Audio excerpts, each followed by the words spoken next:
আসসালামু আলাইকুম। কথা নাহিয়ান স্বাগত জানাচ্ছি এনটিভি দুপুরের খবরে। ক্রাউন সিমেন্ট শিরোনাম দেখছিলেন, এবার নিয়ে যাচ্ছি পুরো খবরে।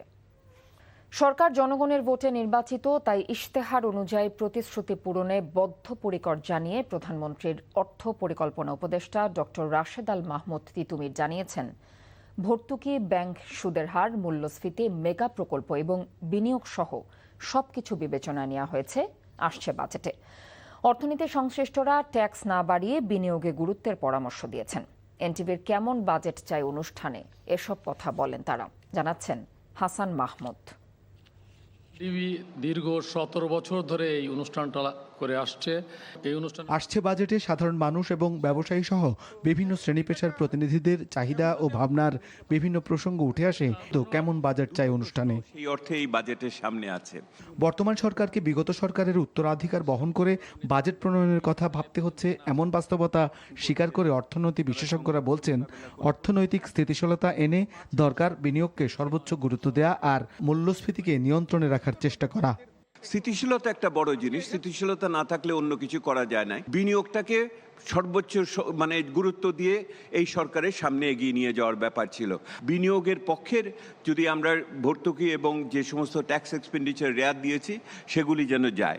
কোয়ালিটি অফ স্পেন্ডিংটা দেখা, যে কোয়ান্টিটি না দেখে স্পেন্ডিং কোয়ালিটি, যে আপনার টাকাটা বেনিফিশিয়ারির কাছে পৌঁছাচ্ছে কিনা, টিচারের কাছে, স্টুডেন্টের কাছে, ইনভেস্টমেন্টটা ক্লাসরুমে যাচ্ছে কিনা।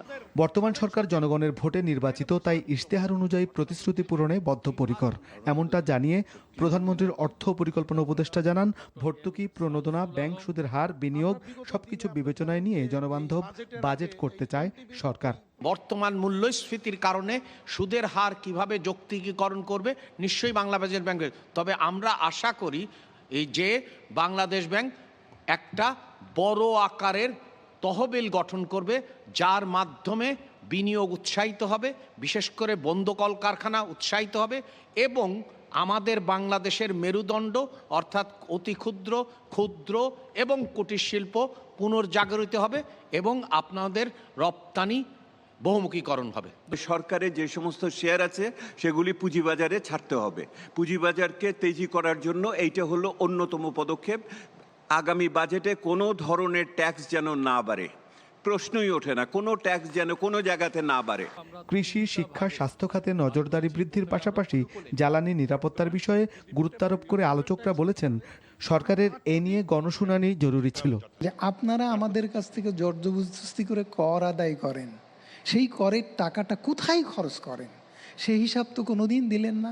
যে রেগুলেটরি কমিশনকে আজকে আপনারা বসায় রেখেছেন, সেই লুণ্ঠনের হাতিয়ার, সেটা যদি পরিবর্তন না করেন তাহলে আপনি 20% যে বিদ্যুতের দাম বাড়ানোর প্রস্তাব দিয়েছেন, ডিজেলের দাম 15%, টকটিনের দাম 20% বাড়িয়ে 20 টাকা বাড়িয়ে নিয়ে গেছেন, 20% বাড়িয়ে নিয়ে গেছেন। এটা তাহলে বলবো যে আপনি বাজেটের উচ্চাভিলাষী বাজেট করার অর্থ যোগান দিয়েছেন। তবে অর্থ ও পরিকল্পনা উপদেষ্টা জানিয়েছেন, রাজস্ব আদায়, আয় ও ব্যয়ের ভারসাম্য, ভর্তুকি, কর ছাড় সহ সবকিছুরই প্রতিফলন ঘটবে বাজেটে। আমরা চাই সবাই মিলে সম্মিলিত উদ্যোগে বর্তমান পরিস্থিতি থেকে বেরিয়ে আসবো। অতীতের অনেক পুরস্কার পাওয়া গেছে অনানুষ্ঠানিক খাতে, কিন্তু আমরা আনুষ্ঠানিক খাতে এটা প্রবর্তন করেছি। তাহলে আমাদের অবশ্যই আপনাদের, বিশেষ করে নাগরিক সমাজকে আমাদের উপরে ওয়াচ করতে হবে, যাতে করে আমরা জবাবদিহি থাকি এবং কোনোভাবেই ত্রুটিগুলো না হয়। উচ্চাভিলাষী না হয়ে সাধারণ মানুষের আকাঙ্ক্ষা পূরণ করবে বাজেট, এমন প্রত্যাশা সবার। তাহলে তো private sector. Hasan Mahmud, NTV news, Dhaka. সুন্দরবনে জিম্মি জেলেদের উদ্ধারে বনদস্যু করিম শরীফ বাহিনীর সাথে কোস্ট গার্ডের গুলি বিনিময় হয়েছে। এতে অস্ত্র সহ 3 দস্যুকে আটক করা হয়। উদ্ধার করা হয় 4 জেলেকে। কোস্ট গার্ড জানিয়েছেন, সুন্দরবনের দুর্ধর্ষ বনদস্যু করিম শরীফ বাহিনীর সদস্যরা সুন্দরবনের শ্যালা নদীর মরা চানমিয়াখালী খাল সংলগ্ন এলাকায় অবস্থান করছে। এমন খবরে কোস্টগার্ড সদস্যরা ওই এলাকায় বিশেষ অভিযান চালায়। তাদের উপস্থিতি টের পেয়ে ওই দস্যু বাহিনীরা গুলি শুরু করে। কোস্টগার্ডও পাল্টা গুলি চালায়। পরে পালিয়ে যাবার চেষ্টাকালে করিম শরীফ বাহিনীর 3 জন সদস্যকে আটক করা হয়। তাদের কাছ থেকে 3টি 1 নলা বন্দুক, একটি দেশীয় পিস্তল, 49 রাউন্ড গুলি জব্দ করা হয়। আটককৃত ডাকাত মেহেদি হাসান ও রমজান শরীফ বাগেরহাটের মোরেলগঞ্জ এবং এনায়েত ফরিদপুরের ভাঙার বাসিন্দা। চাকরি পুনর্বহাল ও ক্ষতিপূরণের দাবি জানিয়েছে চাকরিচ্যুত বিডিআর সদস্যরা। সকালে রাজধানীর শাহবাগে মানববন্ধনে এই দাবি জানানো হয়। এ সময় নিরপরাধ বিডিআর সদস্যদের মুক্তি ও প্রকৃত অপরাধীদের শাস্তি নিশ্চিতের দাবি জানিয়েছেন তারা।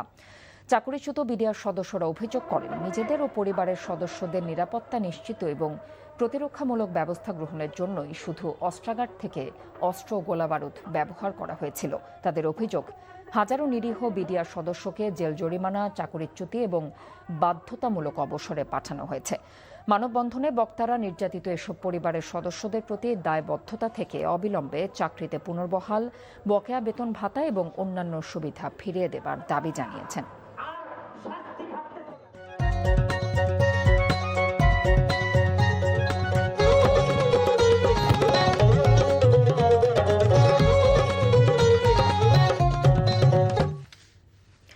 এবারে কঙ্কা ফ্রিজ প্রেজেন্টস কোরবানির পশুর হাটের খবর। ফেনীতে কোরবানির ঈদ সামনে রেখে প্রায় 90,000 গবাদি পশু প্রস্তুত করেছেন খামারিরা। বড় গরুর পাশাপাশি ছোট এবং মাঝারি গরুও রয়েছে এসব খামারে। খামারিরা বলছেন, সম্পূর্ণ প্রাকৃতিক পদ্ধতিতে গরু মোটা তাজা করা হয়েছে। তবে গো খাদ্যের দাম বৃদ্ধি এবং গরু আমদানি নিয়ে দুশ্চিন্তায় রয়েছেন তারা। ফেনী প্রতিনিধি তোফায়েল আহমেদ নিলয়ের পাঠানো রিপোর্ট। কোরবানির ঈদকে সামনে রেখে ফেনীর অন্যতম বড় খামার ছাগলনাইয়ার জাহানেগ্রোতে প্রস্তুত করা হয়েছে 1000 কেজি ওজনের শতাধিক গরু। বিশাল আকৃতির এসব গরু দেখতে প্রতিদিনই খামারে ভিড় করছেন ক্রেতারা। তাদের সবার দৃষ্টি কেড়েছে কালো রঙের মকা গরুটি। খামার সংশ্লিষ্টরা জানান, প্রায় 2 বছর ধরে বিশেষ পরিচর্যা, পুষ্টিকর খাবার এবং চিকিৎসা সেবার মাধ্যমে গরুগুলোকে কোরবানির উপযোগী করে তোলা হয়েছে। তবে খামারিদের অভিযোগ, মাঠ পর্যায়ে প্রাণী সম্পদ কর্মকর্তাদের তেমন কোনো সহযোগিতা পাননি তারা।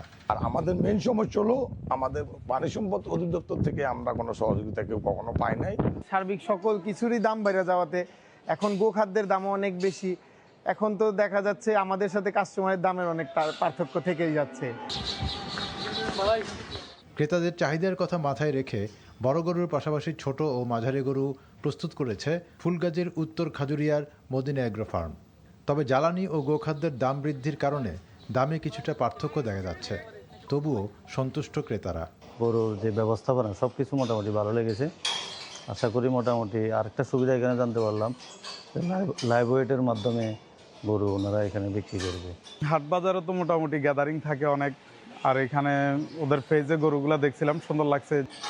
এদিকে ফেনী জেলা প্রাণী সম্পদ বিভাগের দাবি, খামারিদের নিয়মিত প্রয়োজনীয় পরামর্শ ও চিকিৎসা সেবা দেওয়া হচ্ছে। স্থানীয় চাহিদা পূরণে এবার পর্যাপ্ত পশু প্রস্তুত রয়েছে। বাহির থেকে গরু না আসে তাহলে আমাদের খামারিরা মোটামুটি লাভবান হবে এবং আমরা সবসময় সচেতন আছি যাতে বাহির থেকে কোনো গবাদি পশু, বিশেষ করে ইন্ডিয়া থেকে কোনো গবাদি পশু ঢুকতে না পারে। ফেনীতে ছোট বড় মিলিয়ে মোট 5407 জন খামারি রয়েছেন। এবার জেলার কোরবানির হাটে বিক্রির জন্য স্থানীয় চাহিদার তুলনায় প্রায় 7000 বেশি পশু প্রস্তুত রয়েছে। NTV news desk.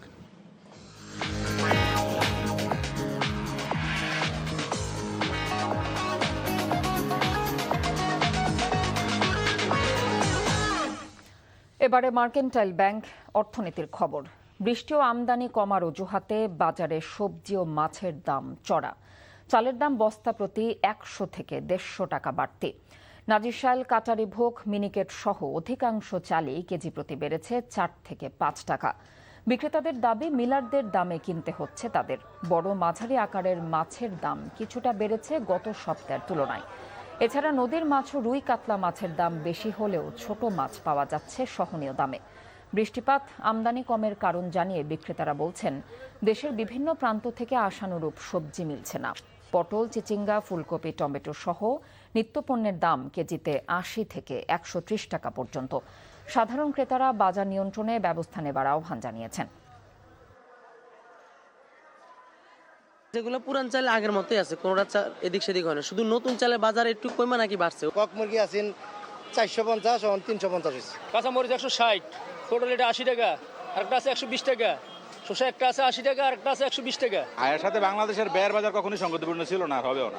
দিন দিনে মুদ্রাস্ফীতিটা বেড়ে যাচ্ছে, ফলে আমাদের যে আয় হচ্ছে তার কাছে পণ্যের দাম অনেক বেশি। এই ছিল এনটিভির দুপুরের খবরে। এই খবরের ভিডিও সহ আপডেট জানতে ভিজিট করুন এনটিভি অনলাইন www.ntvbt.com। এছাড়াও এনটিভি জনপ্রিয় সব অনুষ্ঠান ও খবরের আপডেট জানতে ভিজিট করুন আমাদের ইউটিউব ও ভেরিফাইড ফেসবুক পেজ। 5টা দেশের খবর দেখার আমন্ত্রণ রইল। এতক্ষণ সাথে থাকার জন্য ধন্যবাদ সবাইকে।